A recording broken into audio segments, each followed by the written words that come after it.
이 역사라고 하는 것이 기록될 때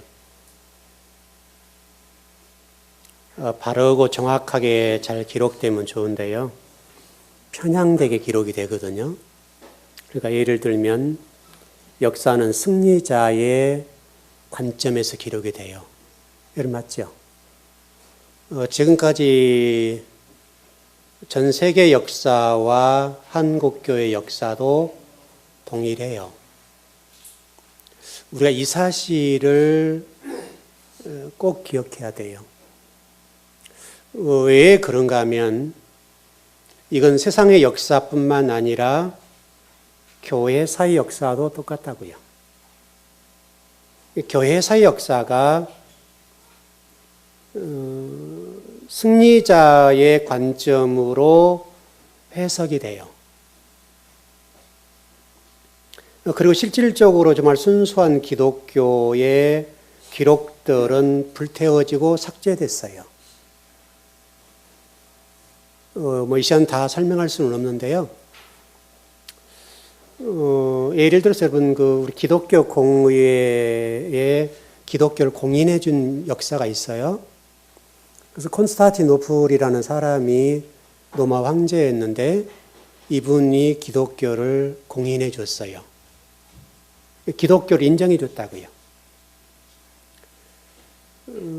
그거는 이제 고도의 정책의 기술이거든요. 그래서 기독교가 좋아서가 아니라 이 콘스탄티노플 황제라는 사람이 무신론자예요. 의식에서 기독교인이 아니라고요. 자기가 황제가 되려고 하는 사람이잖아요. 황제. 그래서 기독교의 모든 교권들을 자신의 손아귀 아래에 넣고 싶었어요. 근데 이런 기독교가 잘 안 들어가잖아요. 그래서 인정해 주는 거예요. 우리는 그게 굉장히 좋게 보잖아요. 그 기독교를 자기들을 기독교를 공인해 줬다 그래가지고 기독교가 환호를 했어요. 그래서 우리 그 교회사에서도 이걸 아주 중요한 회의로 봐요. 그래서 굉장히 콘스탄티노플의 위대한 인물로 우리에게 각색이 되어 있죠. 그런데 실질적으로 그 마음속에는 기독교의 모든 것들을 지배하려고 하는 거죠. 여러분 당시에는 교황이 교회의 수장이었죠. 교황은 어떤 사람들이에요? 그때 당시에 신자들이 생각했을 때에 교황은 신의 대리자예요. 신의 대리자이기 때문에 말을 안 듣는단 말이죠. 그러니까 로마 황제가 그 교황을 자기 밑에 놓으려고 하면 어떻게 되겠어요? 들어오게 만들어야 되죠. 흡수해버려야 되겠죠. 그런 고도의 정치적인 술책이 있단 말이죠.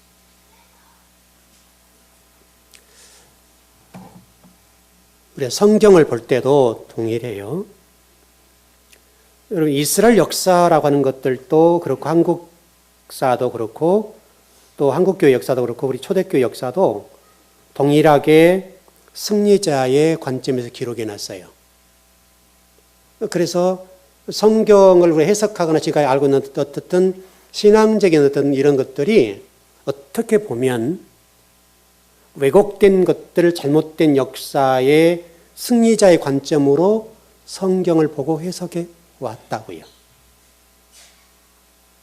주목해 볼 부분이에요. 제가 지금 공부를 하면서 깜짝 놀란 것이 뭐였는가 하면 여러분 영지주의 아시죠? 영지주의 아시죠? 이 시간에 뭐 다 할 수는 없습니다만 어떻든 영지주의라고 하는 것들도 당시에 그들이 주장했던 내용과 정말 그들이 순수하게 신앙을 지키려고 했던 그들이 가지고 있는 어떤 생각이 있잖아요. 이긴 자의 관점에서 영지주의를 평가하는 것이 아니라 승리자가 영지주의를 눌러버리는 쪽으로 곡해하는 쪽으로 보는 영지주의가 아니라 정말 순수한 영지주의의 관점에서 보면 그 사람들이 신앙했던 그 순수성이라고 하는 것들이 왜곡돼서 왔단 말이죠. 그러니까 순수 영지주의가 생각했던 영지주의라고 하는 것과 이 힘을 가지고 눌렀던 승리했던 자의 관점에서의 영지주의는 180도 달라요. 제가 깜짝 놀랐어요. 신학할 때 이 영지주의에 관해 공부도 하고 또 여러분 인터넷 쳐보세요. 인터넷을 쳐보시면 영지주의 딱 치면 딱 타이틀이 1, 2, 3가 나와요. 정확하게 첫 번째 위에서 쫙 3개가 나오는데 3개를 다 읽어보시라고요. 그 첫 번째, 두 번째는 승리자의 관점에 기록된 거고 세 번째는 그래도 순수 영지주의 관점에서 기록해 놓은 거예요.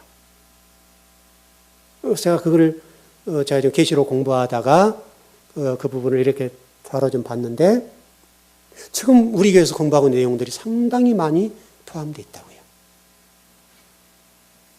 그 당시에 이 교권과 이 정치 세력들, 로마 황제 세력들에게 저항했던 세력들이거든요.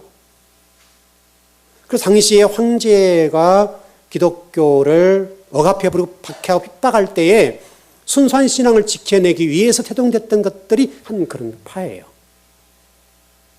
그 안에 우리가 잘못 이해되고 있는 그런 것들, 영지주의 나쁜 것이라고 하는 개념들이잖아요, 우리가. 그런데 어떤 면에서 보니까 상당하게 지금 제가 여러분이 가르치고 있는 내용들이 있더라고요. 제가 깜짝 놀란 거예요. 그러니까 우리가 생각했던 그 영지주의 나쁜 관점에서의 승리자의 관점으로 기록된 영지주의가 아닌 그들을 순수하게 그들이 보존하려고 했던 신앙의 관점으로 기록해 놓은 글이 있단 말이죠. 다시 설명하면 제가 조금 전에 설명드렸던 것처럼 승리자의 관점에서 이 기독교를 억압해버리고 박해해서 자기들 관점을 기록해 놓은 이런 문서들이 지금까지 내려왔어요.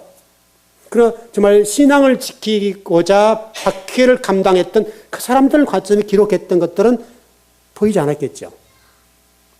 그러니까 우리가 지금 알고 있는 어떤 신앙이라고 하는 역사적인 관점에서 볼 때에 상당히 많은 부분들은 왜곡된 승리자의 관점에서 기록된 문서들이 여기까지 내려왔단 말이에요. 좀 이해되시죠? 제가 전번 우리 그 새벽 예배 때 조금 말씀을 좀 드렸는데 여러분 이렇게 하나 보시면 돼요. 이스라엘 백성들이 바벨론 포로가 되었습니다. 여러분 가운데도 그렇고 우리 이스라엘 백성도 그랬고 이스라엘 선지자들도 똑같았습니다만은 하나님이 이스라엘 백성들을 바벨론 포로로 만든 것은 어떻든 하나님이 좋은 분이 아닌 걸로 이해를 했어요. 이스라엘 백성들 입장에서. 왜냐하면 그 이스라엘 안에도 거짓 선지자들과 또 당시의 정치적인 관점에서의 교권을 쥐고 힘들었던 사람도 있었을 거 아니에요. 그 사람들이 기록해 놓은 바벨론 포로의 문제는 안 좋은 거였다고요. 하나님이 이 바벨론 포로를 통해서 뭘 말씀하신지는 보지 않고 이 바벨론 포로가 된 것에 관해서 그 당시 기득권층, 권력을 가지고 있는 이 부유에서의 바벨론 포로라고 하는 관점을 해석할 때는 안 좋은 쪽이었다고요. 하나님이 뭘 말씀하시는지, 하나님 왜 이렇게 말씀하시는지에 관해서는 말씀을 기록해 놓지 않고, 지금도 여러분 그러잖아요. 지금도 우리가 바벨론 포로라고 하는 관점을 여러분이 알고 있는 것은 바벨론 포로, 이스라엘 백성들이 바벨론 포로로 끌려갔다. 그래서 70년 동안 노예 생활하고 돌아왔다. 여기 있잖아요, 여러분. 그러나 여러분, 하나님이 지금 바벨론 포로로 그들을 이렇게 보내신 것은 바벨론 포로가 목적이 아니라고요, 여러분. 그게 무슨 내용인가 하면 하나님이 지금 말씀하시려고 하는 게 뭐냐면 바벨론 포로라는 관점을 통해서 그를 통해서 예루살렘 성전을 허물어 버리는 거예요. 여기에 초점이 있어요. 왜냐하면 이스라엘 백성들이 현재 지금 당시에 섬기고 있던 하나님과 성전이라는 관점에 볼 때에 하나님은 없어져 버리고 성전이 하나님이 됐어요. 여기에 제가 전번에 말씀드렸던 것처럼 이게 만몬이 된 거예요. 만몬. 우리가 복음서에 두 주인 할 때 재물을 섬기면 안 돼. 하나님과 재물을 섬기면 안 된다라고 하는 이 재물이라고 하는 것이 헬라어로 만몬이거든요. 만모나스라는 단어인데 이 영어 성경에서는 만몬으로 번역을 해놨어요. 우리 개역 성경 재물로 번역을 해놨는데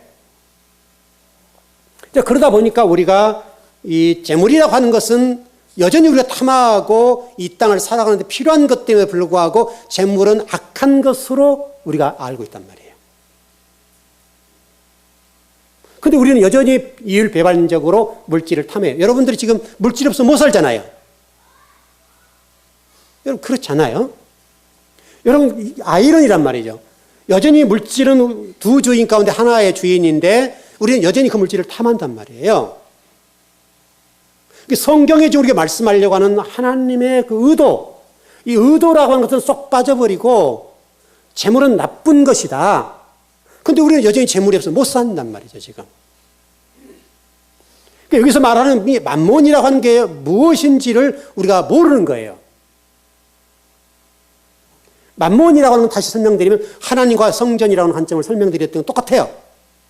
원래 하나님이 교회의 성전 주인이시잖아요. 그 하나님 성전으로 들어오셨잖아요. 그러니까 이스라엘 백성들이 이 들어오신 하나님을 보지 않고 성전이 하나님 되어버렸어요. 하나님은 지금 이게 나가신 거죠. 하나님은 없어졌어요. 그리고 성전이 하나님 됐어요. 그리고 성전을 하나님 섬기는 거예요. 마치 이스라엘 백성들이 시내산에서 하나님을 배신하고 금송아지를 섬기고 똑같은 거예요. 그 금송아지가 뭐라 그랬어요, 여러분? 그게 만몬이에요, 만몬. 그게 하나님 됐잖아요, 하나님. 살아계신 참 하나님을 없애버리고 그 금송아지를 하나님으로 섬겼단 말이에요. 이스라엘 백성들이 지금 바벨론 포로가 되게 된 근본적인 이유가 뭐냐면 성전, 예루살렘 성전을 하나님 허물기 위해서 그런 거예요. 왜? 그게 하나님이니까요.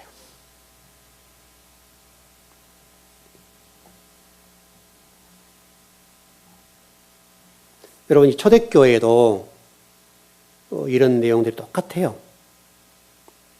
여러분들 스스로도 아마 그런 생각을 가지잖아요.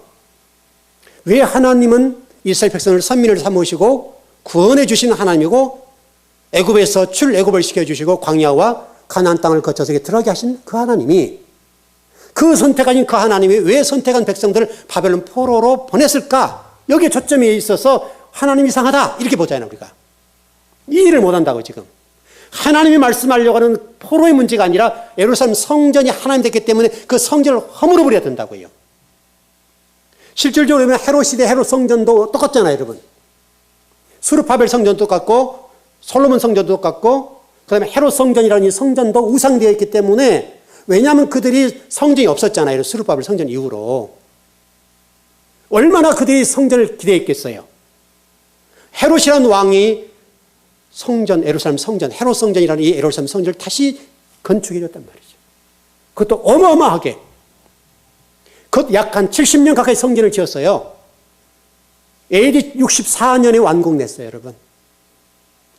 성전이 없었을 때 그 이스라엘 백성들이 얼마나 간절했겠어요, 성전에 관해서. 헤롯 성전이 완성될 때 그들이 환호를 했단 말이죠. 아, 이제 됐다. 이제 성전이 됐으니 이제 우리에게 하는 복과 은혜를 주실 것이다. 이런 생각을 가졌다. 여러분, 예수님께서 그 성전에 관해서 말씀하시죠. 이 성전은 돌 위에 돌 하나도 남지 않을 것이다. 왜냐하면 성전 대신 예수 그리스도를 모르고 성전의 주인 대신 그 예수님을 멀리하고 돌 성전인 그 성전을 하나님을 섬겼단 말이죠. 여러분, 이 역사는 지금도 똑같아요. 이 역사는 지금도 변하지 않아요. 우리는 하나님 아닌 또 다른 하나님을 만들어놓고 여전히 우리는 그 하나님을 칭송하는 거예요. 찬양하고 경배하는 거예요.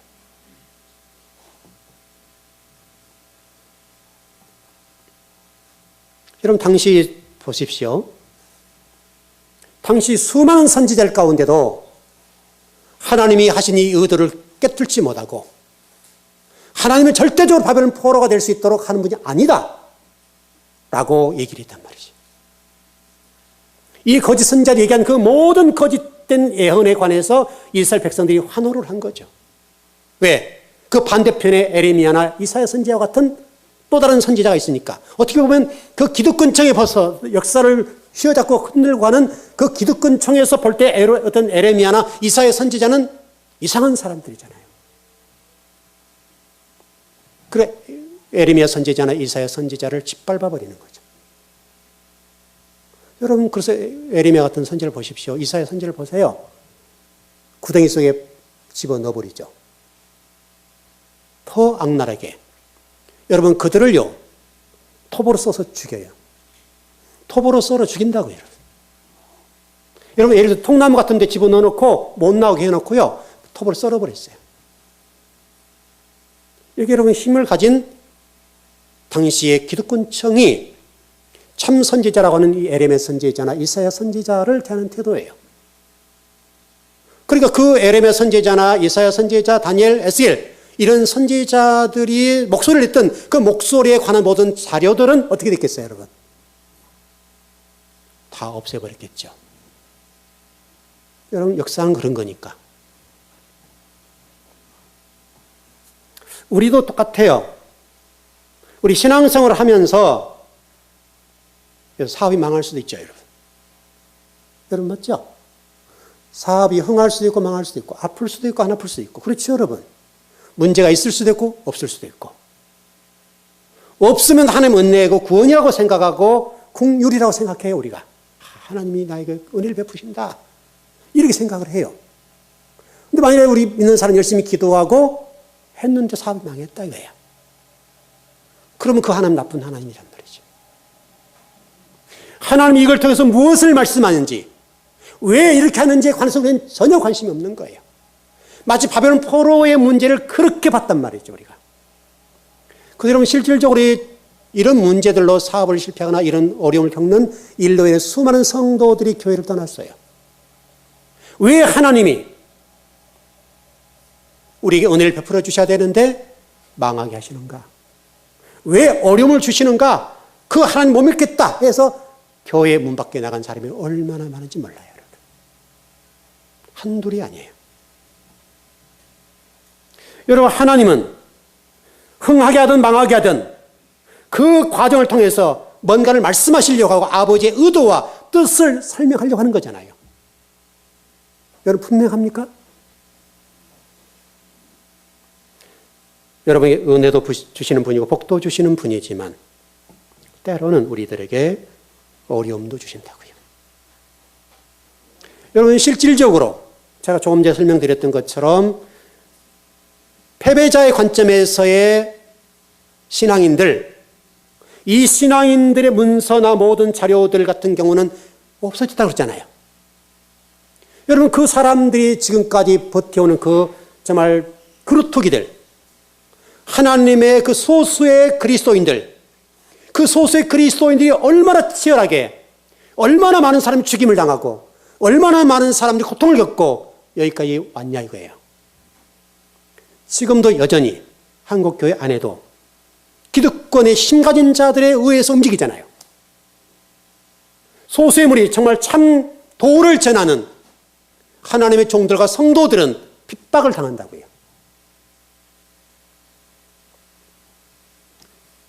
수많은 교권의 이름으로 2단, 3단을 만들어버리죠. 그리고 매장을 시켜버리죠. 여러분, 그 교회사에 보면 네스토리우스라는 그런 사람이 있어요. 아리우스 논쟁도 유명한 논쟁대로 기독교사에 있었어요, 여러분. 초대교회에 아리우스 논쟁과 네스토리우스라는 이 논쟁은 아주 중요한 논쟁이에요. 모두가 한결같이 이단을 만들었어요. 누구에 의해서? 힘을 가진 자들에 의해서. 하나님에 관해서, 예수님에 관해서, 진리에 관해서 선포하고 우리가 이렇게 가면 안 된다고 정확하게 신앙을 설명했음에도 불구하고 왜곡된 역사를 가지고 그들을 억압해버렸어요. 그리고 잘못된 것들만 기록해 놓은 거예요. 잘못된 방향으로 그들을 기록해버렸어요. 그리고 하나님의 이 역사의 운행하심의 그 이면, 보이지 않는 그 역사의 이면, 그 이면을 보지 못하면 하나님의 일을 못 보는 거예요.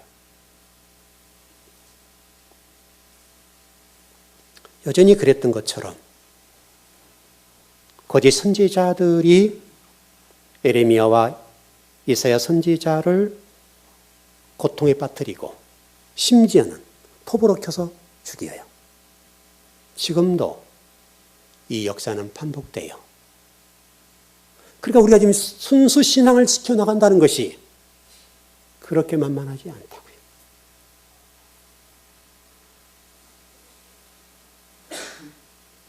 여러분 이스라엘 백성들의 관점에서 한번 봐보자고요. 예레미야나 이사야 선지자가 너희들은 바벨론 포로로 끌려가야 된다라고 얘기하는 이 입장과 반대로 거짓 선지자들은 하나님은 그렇지 않다고 하는 입장에서 선포해 줬을 때 어떤 게 여러분 달콤해요? 당연히 바벨론 포로가 안 되는 쪽으로 설명해 주고 예언해 준 쪽이 훨씬 달콤하죠. 여러분 안 그래요, 여러분? 누구를 따르겠어요? 여러분 같으면 어떻게 따르겠냐고요. 지금 이게 저쪽 추상적으로 한 얘기 아니라 이스라엘 역사 속에 여러분이 주인공으로 서 있다고 본다면 그 당시에 거짓 선지자라고 참 선지자의 관점에서 얘기했던 부분에 관해서 여러분은 어느 쪽을 따르겠냐고요. 우리도 이 부분에 자유롭지 못해요. 우리도 그 상황이 되면 나도 여러분도 거짓 선지자의 편에 설 가능성이 훨씬 많아요. 왜? 그게 훨씬 좋거든요.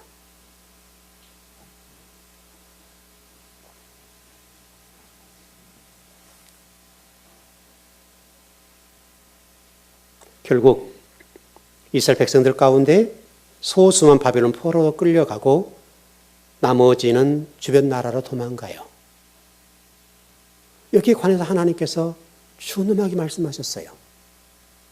너희가 바벨론 포로로 가는 것이 국률이다. 그게 은혜라는 거예요. 그게 살 길이라는 거예요. 왜? 성전을 멸망시켜버릴 거니까.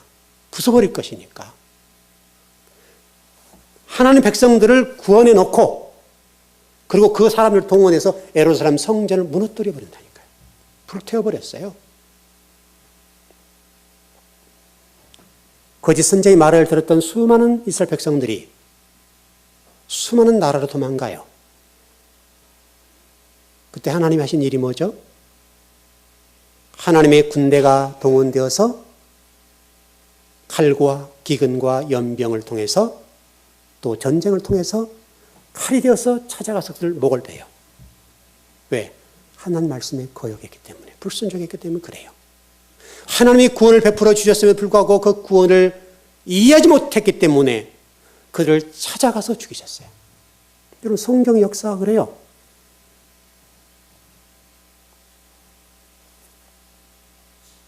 우리가 이 말씀에 관해서 우리가 고민하고 많이 생각해 봐야 돼요.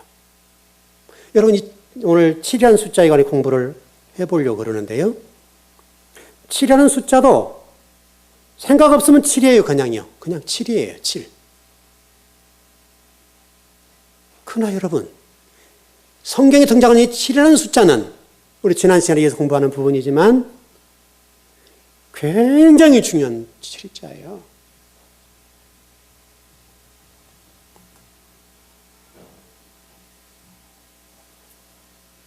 우리가 생각하면 뭐 럭키 세븐, 행운의 숫자 이런 정도잖아요. 여러분 창세기를 한번 잘 봐보세요. 창세기를 봐보시면 6일째에 뭐를 창조하셨어요? 사람과 짐승을 창조했다고요. 여러분 그렇게 됐죠? 주목해 봐야 돼요, 여러분. 왜 하나님은 같은 날 사람과 짐승을 동일하게 창조하셨을까? 동일한 날에. 그리고 사람과 짐승을 같이 대비시켜 놨을까? 이걸 주목해 보셔야 돼요. 여러분 적어도 이 6일에서 7일로 넘어가냐 못 넘어가냐 문제는 우리 신앙에 있어서 대단히 중요한 문제예요. 왜냐하면 여러분 계시록이나 성경 곳곳을 봐보세요. 우리가 지금 쉽게 해서 666, 뭐 베리칩이다 벨 얘기들이 많이 나옵니다만은 여러분 그런 건 전혀 관계없어요. 6은 여러분 무슨 숫자죠? 상징적으로 무슨 숫자예요? 짐승, 땅의 숫자고 짐승의 숫자예요, 여러분. 땅의 숫자예요, 여러분. 그래서 이 666이라고 하는 것을 제가 원문을 쳐다보기 또 쳐다보는데 666. 그러니까 이걸 우리는 성경을 번역한 자들이 666으로 합쳐버렸어요. 원래는 따로따로예요. 666. 이게 666. 원문은 따로따로 됐어요, 헬라어가. 성경을 번역하는 사람들이 그걸 합쳐가지고 666 이렇게 만들어버렸어요. 지금 이 600 또는 66이라고 하는 이 단어를 통해서 하나님 말씀하려고 하는 게 뭐예요? 공통적으로 등장한 게 뭐예요? 이게 전부 다. 6이에요, 여러분, 6. 그것이 많냐, 작냐, 이걸 설명하는 것 뿐이에요. 여러분, 누구의 다윗과 골리앗 얘기를 할 때 골리앗이 투구를 쓰고 막 이런 부분 나오죠. 칼을 들고 이런 부분 나오죠. 그래서 칼 무게가 얼마 됐다, 이렇게 그런 게 나온단 말이에요. 전부 그와 관련되어 있어요, 여러분.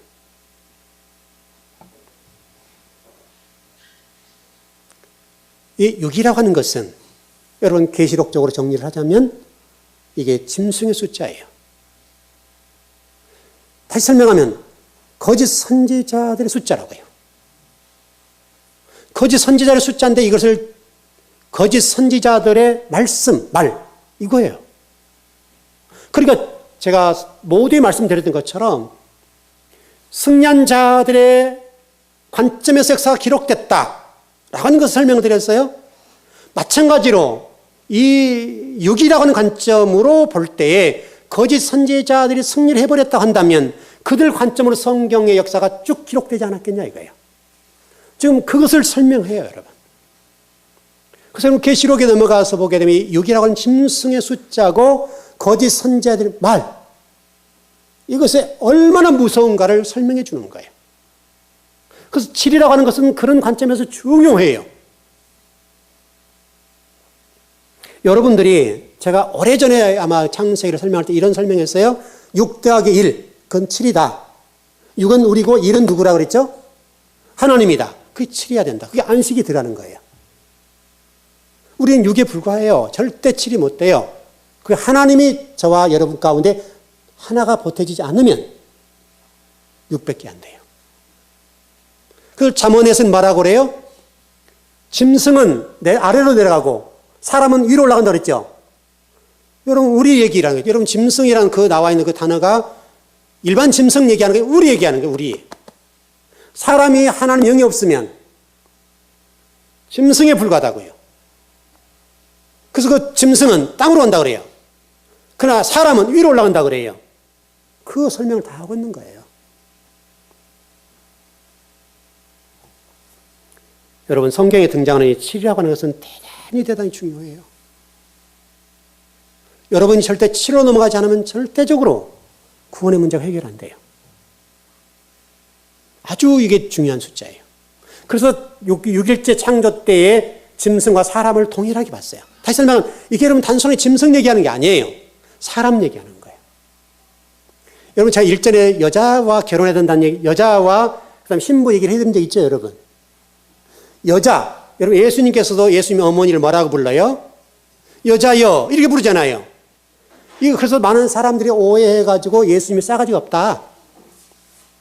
신이란 분이 어떻게 자기 어머니를 여자야 이렇게 부르냐. 근데 이게 웃지 못할 해석이에요, 여러분. 성경을 모르니까 그렇게 해석을 한다고요, 여러분. 그래서 많은 사람들이 예수님께서 어머니를 향해서 여자야 이게 한 부분을 가지고 예수님을 폄하해요. 예수님께서 지금 이렇게 하신 말씀의 의도가 뭔지를 모르는 거예요. 그래서 성경은 분명하게 우리를 신부가 되어야 된다고 설명해요. 그러니까 여자라고 하는 것은 우리 신앙의 토의 초보적인 단계에 있는 상태를 설명해요. 그래서 신랑 대신 예수 그리스도와 우리가 혼인잔치 문제를 다루면서 우리가 신부가 되어야 된다고 얘기한다고요. 여자에서는 안 된다고요. 바로 그 문제예요. 그 문제가 6일째예요, 여러분. 6일째의 여자가 신랑 대신 예수 그리스도와 혼인이 되어야 된다고요. 혼인이 될 때에, 그래서 여러분 예수님은 6일째예요, 여러분. 7일째는 말씀들이에요. 엘로힘들이에요. 놀랍도록 맞아떨어져요. 그래서 예수님은 성경을 쫙 이렇게 펼쳐서 보면 6일째 속한다고요. 그래서 예수님 십자가상에 죽으셔야 돼요. 그리고 그리스도로 부활하셔야 돼요. 그게 7일이에요. 7일. 말씀들이에요, 말씀들. 여러분이라고, 여러분. 예수님 다음에 성경이 우리잖아요, 여러분. 말씀들이라고요. 이런 얘기를 성경에서 하는 거예요. 지금 7이라는 단어를 통해서. 이 숫자를 통해서. 근데 우리는 7을 그냥 7로만 보잖아요. 여러분 성경을 보시면 이런 거 있어요. 그 출애굽기에 이런 얘기가 나오죠. 6년까지는 노예 제도를 설명하면서 6년째까지는 노예나 7째는 어떻게 한다고 그래요, 여러분? 노예로부터 종으로부터 풀어줘야 된다고 그러죠, 여러분. 여러분 땅도 어떻게 합니까, 여러분?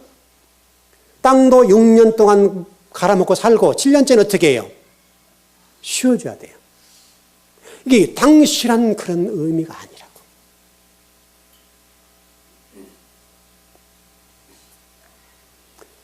일곱은 우리를 구원의 문제를 다뤄주는 거예요. 여러분, 그 모세가 죽은 다음에 여호수아가 여리고성을 점령하죠, 여러분. 그때는 며칠째 여리고성이 무너졌죠? 여러분, 그게 7째 날 무너진 거 아니에요?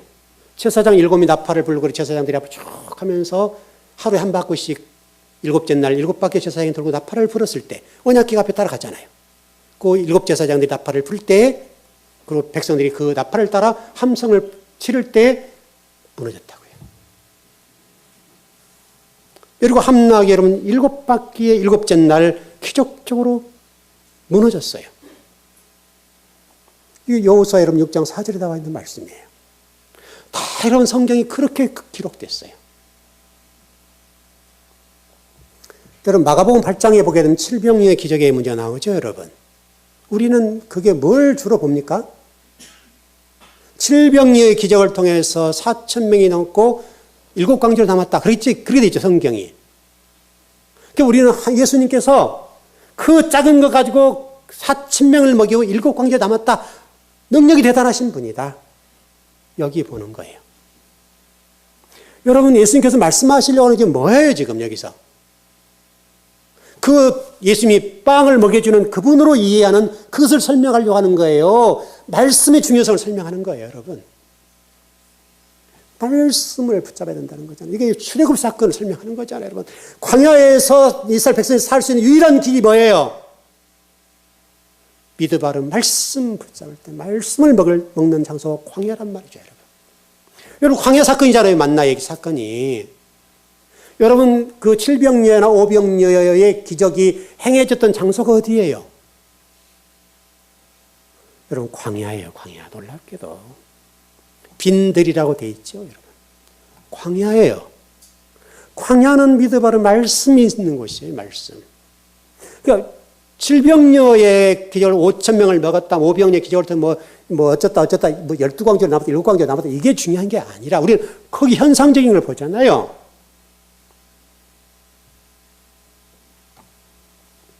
여러분, 그런 게 아니에요.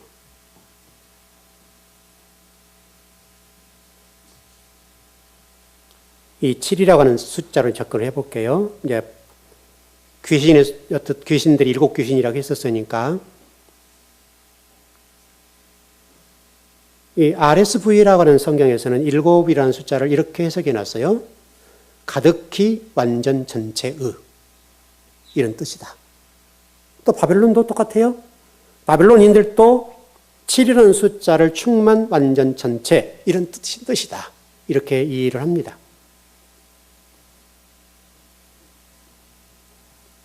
그런 측면에서 여러분 성경 레위기 16장에서는 여러분 제물을 잡아서 피를 뿌릴 때 몇 번 뿌립니까? 제단 앞에? 놀랍게도 7번 뿌려요. 7번을 이렇게 뿌린다고요. 이렇게. 7번 뿌렸단 말이 무슨 의미예요? 이 7번 뿌린 게 목적이에요. 이 뿌림을 통해서 뭔가 말씀하시려는 의도가 뭔지 그걸 깨닫는 게 중요한 거 아니에요? 이 핏뿌림은 성전이 완전히 정화되었다. 이거를 말씀하려고 하는 거예요.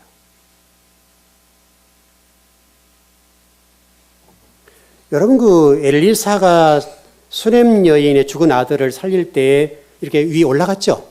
여러분 그랬죠? 그때 재채기를 몇 번 해요, 여러분? 오늘은 7이니까 7 한번 봐줘요. 7번 저치기예요, 여러분. 놀라워요, 성경이. 여러분, 엘리사가 그 수넴 여인의 아들을 죽었는데 그 시체 위에 올라가서 이렇게 했잖아요, 여러분. 이렇게 감쌌잖아요. 그때 7번 저치기라고 살아나는 장면이 나와요.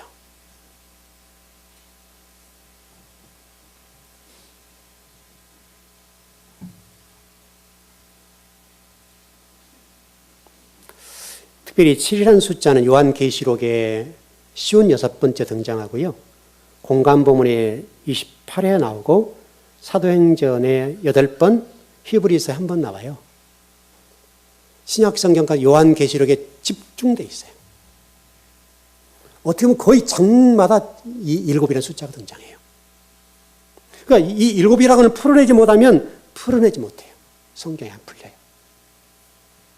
여러분, 예수님 족보에도 여러분 7에 등장하죠? 7이라는 숫자가. 굉장히 중요하게 등장해요. 14대를 3번으로 해서 나오죠, 여러분. 그렇죠? 그런 식으로 나온단 말이죠. 시간이 좀 그런데요. 제가 계시록을 풀어보면서 보니까요. 재밌는 건데 요한계시록 1장에서 22장이죠. 근데 이게요. 다 설명은 못하겠습니다만 첫째 날부터 쭉 순서로 7제까지 가요. 계시록이. 제가 주보에는 올려놓을게요. 한번 여러분 읽어보십시오. 시간이 그렇게 설명할 시간은 없을 것 같아요. 그래서 첫째 날부터서 7째 날까지 요한계시록이 몇 장 몇 절 몇 장 몇 절로 쭉 흘러간다고요. 다시 한번 제가 계시록은 결론이라 그랬죠. 창세기는 서론이고 결론이라 그랬죠. 천지 창조를 요한계시록이 완성하는 부분을 결론으로 설명해요. 그렇게 흘러가요, 성경이. 자, 그러면 좀 결론을 정리해 보십시다. 성경에서 이 7 귀신이라는 것이 지금 한 귀신이 나갔다 7 귀신이 달고 들어왔다 이렇게 되어 있으니까 그럼 이게 뭘 말씀하려고 하는 건가? 이것만 정리하고 좀 마치십시다. 지난주에도 설명드렸던 것처럼 7 귀신이라는 말은 귀신이 완전해졌다, 완성됐다 그 말이거든요. 완전해졌다 이런 말이니까 이 7 귀신이라는 말은 단순하게 귀신 7이라는 말이 아니라 하나님의 천지 창조의 7일 사역을 대적하고 반역했다. 그런 의미입니다. 그 얘기를 지금 하고 있어요.